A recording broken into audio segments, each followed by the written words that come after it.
Create your day, live the secret, cherish the golden moments in time. If you believe you will achieve it, look inside to find the strength within you.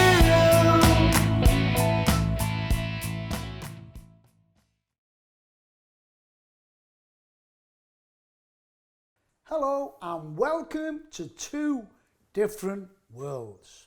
Welcome to my world. I can't resist singing. My co-host isn't here today, Alan Fisher, but I'm really excited because the last episode we done with Franco DeNicola and we didn't cover a lot of the stuff we wanted to cover, so we made Franco stay on the set and we're going to continue our talk. Well, fantastic, good. Franco, it's again, as I said before, it's such a pleasure to have you because I know how busy you are, and we're just talking about how we met. And I had Joe, Collective Evolution, or what? Yeah, Joe from Collective Evolution on a couple of months ago, and I know you started the Collective Evolution, Franco, with the young lads. Yeah, well, Collective Evolution was kind of Joe's idea. It all stemmed with myself connecting with him and two other partners at the time. Yeah. So that was the whole construct. It started with that. Basically, it was based on a lot of the work I was doing, and then we did 3 documentaries at different stages. Documentaries. And so I was very well involved, and time to time I'm still playing a role there, but in general, yes, that's what it all came about. Actually, I met them. I met them because my ex-partner at the time met them at a bookstore, and they were trying to find a deeper understanding on how things were. And my ex-partner said, "Hey, you need to meet Franco then." Yes. Okay, so they came over to the apartment, and then we started to talk, and and it was like, wow, you're filling in all the gaps, and yeah, that makes more sense, and so forth. And then from there, they kept coming to get more, and then they finally said, we got to put this out there in a bigger way, and that's how Collective Evolution came about. And most of the content right at the beginning was all 100% the stuff I was sharing. Then they later on started to plug in some other resources to kind of get different viewpoints, because it depends, where people are at different states of consciousness, and so forth. So that's how it all came about. And of course we get to meet you through Masterpiece Life, Antonia at the time. So we got started, because I'm trying to think if I started doing Masterpiece Life before Collective, but I can't recall now. I may have. I'm not sure. But then I know you done an event at Collective Evolution, and then I sang at that event, which was a long time ago as well, right? And we had Joe, as I said, on Joe Martino on the Collective Evolution, doing fabulous things. Check out their documentaries if you haven't already done so. But Franco, we were talking during the break about such a hard time on the planet right now for so many different people for different reasons. As I said before, I don't know family members who aren't going through a hard time even with each other about should I wear one or shouldn't I wear one, and like how can we bring people together, Franco? Well, I mean, the main thing that people have to realize that it doesn't matter what you're hearing. How does it feel to you? How does it make sense? And I'm not talking about feel, because there's 2 types of feeling. There's emotional feeling, and then there's intuitive feeling, which is your knowing capacity. So if you're going to get caught up in whatever you're hearing, then you're going to reinforce separation, not trusting each other. I got to do this, I got to do that. There's something dangerous out there, or whatever it is. But what I find with people, when they start to kind of say, well, this does actually feel right to me. Does it actually make any sense to me? What do I really want to express and experience? If I want to hug my mother, I'm going to hug my mother, or whatever, or whoever, if I'm going to share. So the divide has been purposefully created through the systems. Right. But there's a flip side to that.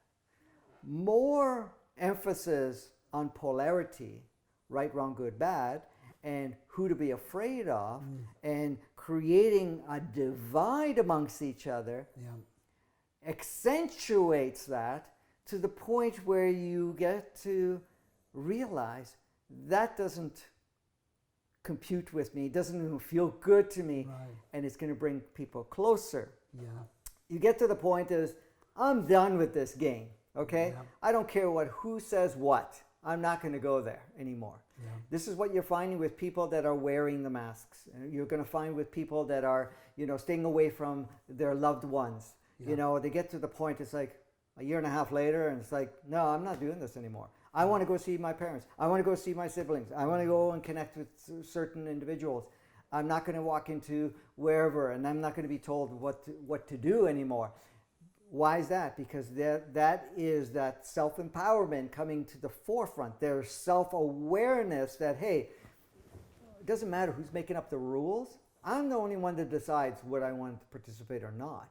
You get to the point where even if there is so much fear projected, you become so immune to it and say, forget the fear. I'm not even going to go there. I want to live life. Because look at it this way. That's the big motive that's coming up, the main driver for many people. The more you separate, the more you limit, you get to the point of saying, what's the use of living life in an illusionary security or safety when I can't live my life? Why do you think there's so much suicides and whatever else going on, and addictions of alcohol, drugs, whatever it is? Why? Because they're living that restricted, limited life. You get to the point where you say, I want to live life, and I don't care what it is. What do you think a skydiver, he's going to go, oh, this is unsafe, I'm not going to do. No, I want to live life to the fullest. I'm going to dive off that airplane. If the parachute doesn't open, at least I had a blast all the way down, okay? But they're okay with that because they want to live life. And this is where people are starting to come forth. And this is why the demonstration, this is why people are speaking out, because, hey, we're done living that limited life. We want to live that expanded life. That's the first level. Go ahead. So it's not the Great Reset. It's the Great Awakening. And we spoke on the first series that it's the fear that can cause that. So basically that polarity has changed, right? To the Great Awakening is happening. Yeah, and awakening is interesting because there's a lot of interpretation of what awakening means, right? What's yours? Well, I don't go with I look at the whole thing. So I look at it, what does it mean? You become more aware. You start to become aware that there's more than what you're seeing around you. Because you start to realize, hey, this is a movie. I'm the main character. What do I want to do with this? How do I want to express and experience it? So the awakening is to realize that we're not confounded in this body, this world, or the playground, or what the rules are. You start to realize that there's more to it. You get to see more deeply than the stories and narratives, like everybody likes to call it, and you start to see more of that. So you become more aware that there's more, but you become more aware of you. So you're tapping into more of your essence. You're becoming more aware that, hey, wait a minute, I've come here to play, I've come here to do whatever I chose to do, and I'm going to play that particular part fully more. So the first stage of awareness, you start to see the narratives.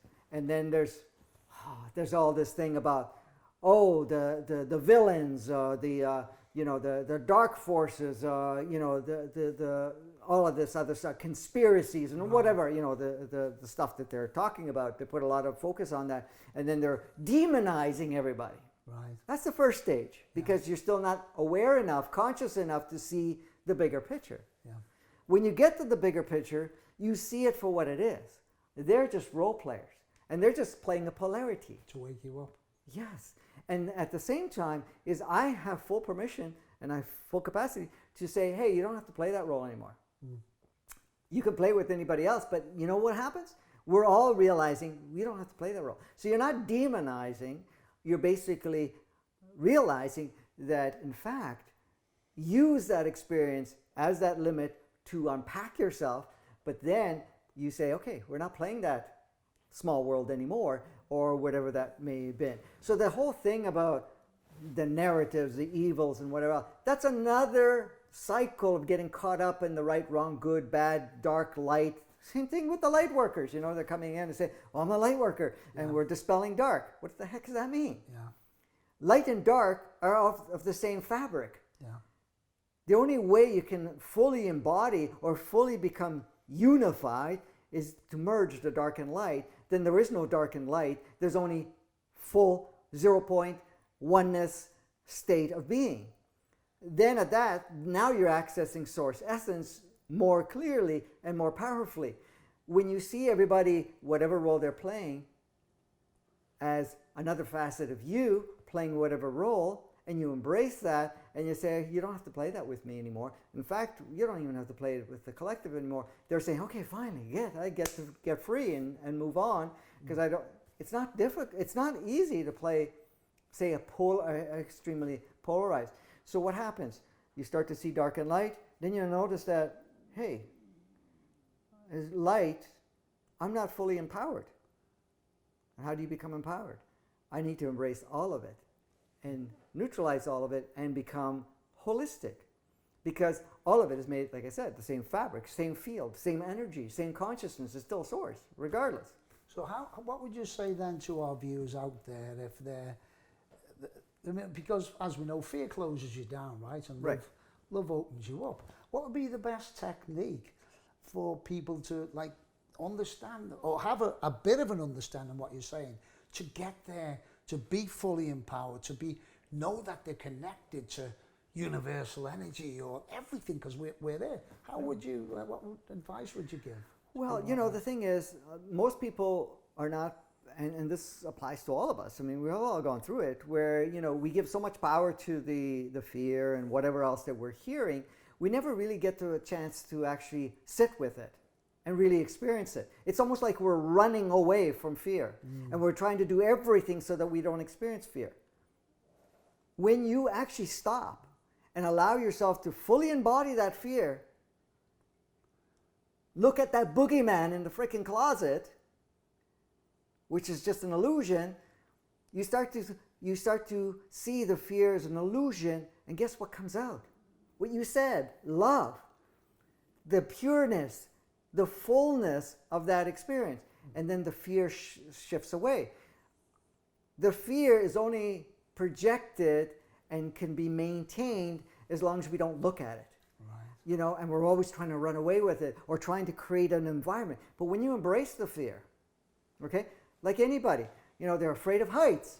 When they get to actually see it and experience it, and they're not trying to hide away from it all the time, it dissipates. Franco, you just, I mentioned it the other day, that an experience I had with my instructor downtown in Toronto. And it changed my life forever. And I was in this sparring against like high-ranked karate guys, and our instructor said, you surrender and you say inside, I give you my life. There's nothing more you can take, which is the same thing, right? Yeah, exactly. I've given you my life. You can't take any more than that, right? Right. Yeah. And when you're giving your life, you're basically, what you were saying, you're not giving it away, you're basically making it transparent. It's available, right? And then when you give your life, you open your life, you see more of that life, and it's not anymore, you know, that illusionary component of life. I'm sure even with the karate or, you know, the martial arts and whatever else you've gone, you know, you're so afraid to get hit, but when you allow yourself to get hit and then, you know, play out that role, you'll notice it's like, oh, okay, it's a bit of pain, it's a bit of this, whatever it is.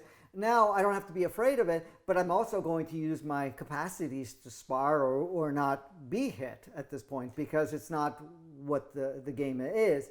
But at the same time, you drop the fear of being, and that's where it comes to the point where if you're afraid of something, you give it power. Yeah. Okay? And the funny thing is, too, in karate, same thing. If you're afraid to get hit, you're going to get hit. Yeah. Yeah. Why? Because you want to get to the point, you want to drop the fear of getting hit. And now instead of focusing, this is the thing, and I'm sure you're so well aware of this, instead of focusing not to get hit because it means something, you're going to focus on how can I use my skills to do the karate, to do the martial arts, or whatever it is, and put the fear or put the whole idea of getting hit. Because if it becomes part of the experience, it's part of the experience. But you're not emphasizing it, because the moment, like you said, the moment you're putting so much attention to get hit, guess what? You're going to have more of those hits until you finally say, okay, forget about that. Let me focus on how to use my skill sets to play them. Right. And again, I've spoken before about it on this show. There seems to be so much fear from the mainstream media that's keeping people in almost a paralyzed situation, right? Yeah, absolutely. And I've seen that with many people that, they give so much power to whatever is being said. But when you start to ask them the question, how does it feel to you? Does it really even make any sense? Or does it feel congruent with you? Or does it feel in some way that it resonates with you? Once they start looking at that, they say, well, no, it doesn't. And people are so willing to drop the fear because it doesn't feel good, first of all. Second of all, it limits them, and they disconnect from themselves. Because fear separates you from your all-knowing aspect of yourself. Because what you're saying is, oh, I'm not going to listen to what I feel and know within myself, and I'm going to give power to this so-called fear. But when you drop that fear, that other part starts to stream much more clearly. And this is where you're now visiting, understanding who you are much more powerfully. And then the fear doesn't matter. So, when people say, aren't you afraid that you're going to pick up this or do whatever it is? And I go, no, I don't give power to that. If I have to have the experience, I'll have the experience. If I don't need the experience, I'm not going to have the experience. I'm the one in charge. Okay? And I know this is like mind-blowing for some people to say, no, we got to protect ourselves from this, and we got to do all of these actions, or take all these precautions and whatever else, when it's not really. Look at it this way. I've been doing sessions for 37 years, okay, with people. Now, I haven't been doing much of that. Most people that have put a lot of power in their fear would have more accidents, more situations, and so forth. And it didn't matter how many precautions they took. The ones that actually didn't even think about it had hardly ever anything. Wonder why? Well, when I worked with them, and I say, drop that fear, see what the worst thing could be possibly at that time, and make peace with it, everything shifted for them. The law of attraction, isn't it? In a way, yes. I don't like to call it the laws of attraction, but it's a law of alignment. You're always creating what matches you the most to serve you. So even the mirror thing doesn't totally apply unless it actually is going to benefit you in some way, where you need that reflection. And that reflection could be someone else, can be just finally seeing a clear version of yourself to say, oh, that's what I've been giving power to. Ooh, that's what I've been playing with, whatever it is. And then you make the shift, because you're making the shift from that. So, do we attract? Yes, we align. But is it really that? We operate on frequencies and vibrations. If you have a certain vibration, you're gonna have a lot of things that are gonna match it. Of sorts, right? It's kind of the way it works. But why are you matching it? To accentuate it. Like, if I want to see something more clearly, let me accentuate it. So let's bring alignments. I have individuals step in and play a particular role because I'm not seeing them by myself. So we have to understand, there's no victim or victimizer here. We're choosing to play the roles. But the only reason a victimizer is going to come and play with you is because you're still playing the victim role, first of all, thinking that something else has power over you. But you want to be reminded that you don't have to be the victim. You want to be reminded that, hey, wait a minute, I am actually in charge of how I experience my life and what I'm going to bring forth. That realization is what we said before. Self-empowerment, self-realization. It's part of the awakening part.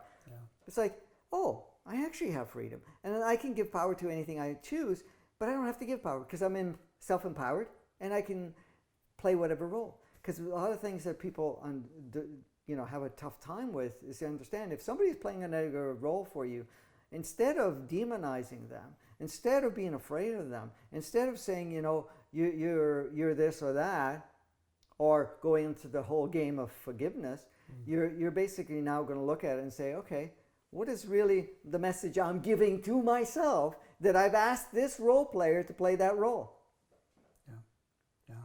And then look at what the story that comes up, or whatever you've been focusing on, and then say, oh, okay, that's the message.